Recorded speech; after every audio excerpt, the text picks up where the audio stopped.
L'investissement, pour moi, c'est penser à l'avenir. L'investissement en 3 mots, ce serait intelligence, risque et bénéfice. L'avenir, famille et avoir un plan.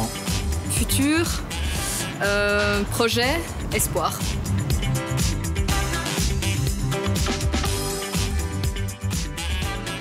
Vous connaissez probablement la fable de la cigale et de la fourmi.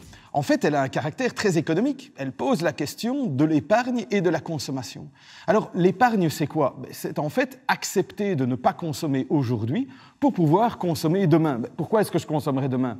Par exemple, pour faire face à une dépense imprévue ou pour faire face à un aléa de la vie en termes de revenus. Ça peut être à un moment donné, ça peut être aussi pendant une période. On sait par exemple que quand on arrive à la pension, notre revenu est diminué. Et puis je peux même aller plus loin, je peux penser de manière intergénérationnelle.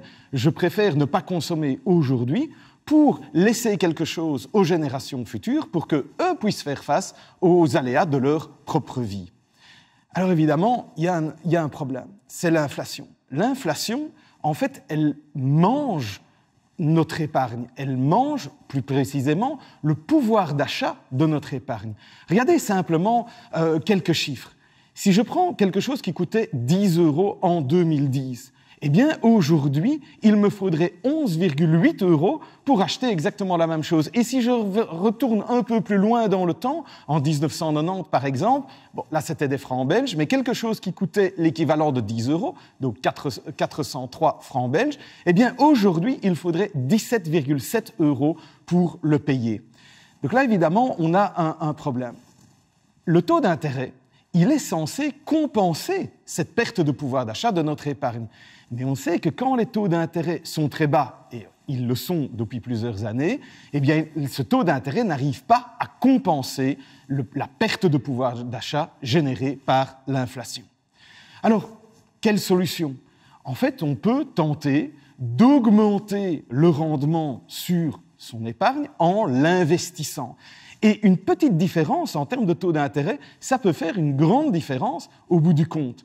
Alors, c'est ce que Einstein appelait la 8e merveille du monde. C'est les intérêts qui s'accumulent dans le temps et les intérêts sur les intérêts. Prenons quelques exemples. Imaginez que j'investisse 1 000 € avec un rendement annuel de 1%. Et tous les intérêts que je perçois, je les réinvestis. Eh bien, au bout de 20 ans, je vais avoir 1 220 €. C'est pas mal.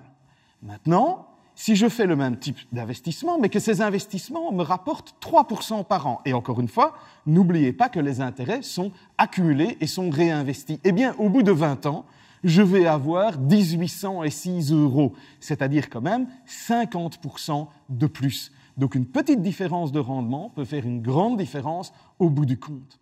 Alors, il existe plein de manières d'investir.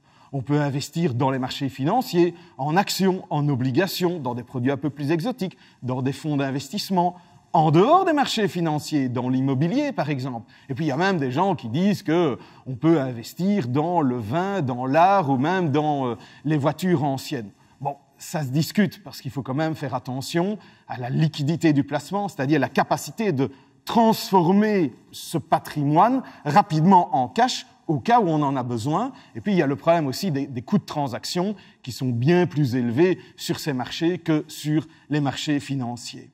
Alors, revenons à l'investissement dans les marchés financiers. Il est clair que ce n'est pas un substitut parfait à l'épargne. Il y a plusieurs dimensions à prendre en compte. D'abord, l'horizon de placement. On ne va pas investir de la même manière si on sait qu'on va avoir besoin de son argent dans 6 mois ou bien si on sait qu'on a une somme qu'on peut laisser travailler pendant 10 ans. C'est très différent. Et puis, évidemment, il y a le risque. Et là, il y a une très grande différence entre le goût du risque qu'on peut avoir et le risque qu'on peut se permettre de prendre. Donc, investir nécessite aussi de gérer son risque. Donc, pour terminer, quelques petits aspects pratiques. 1, l'horizon de placement, et dans tous les cas, gardez à l'esprit qu'on dit toujours qu'il vaut mieux garder sous forme vraiment de liquidité, de cash, l'équivalent de 3 à 6 mois de revenus pour faire face aux aléas de la vie.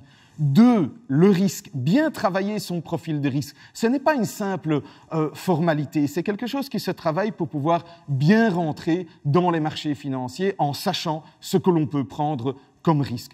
Et puis 3, une fois qu'on a décidé de se lancer, eh bien, il vaut mieux le faire par étapes, chaque mois, chaque trimestre, à la limite simplement en commençant avec quelques dizaines d'euros chaque mois. C'est un bon départ pour entrer dans l'investissement.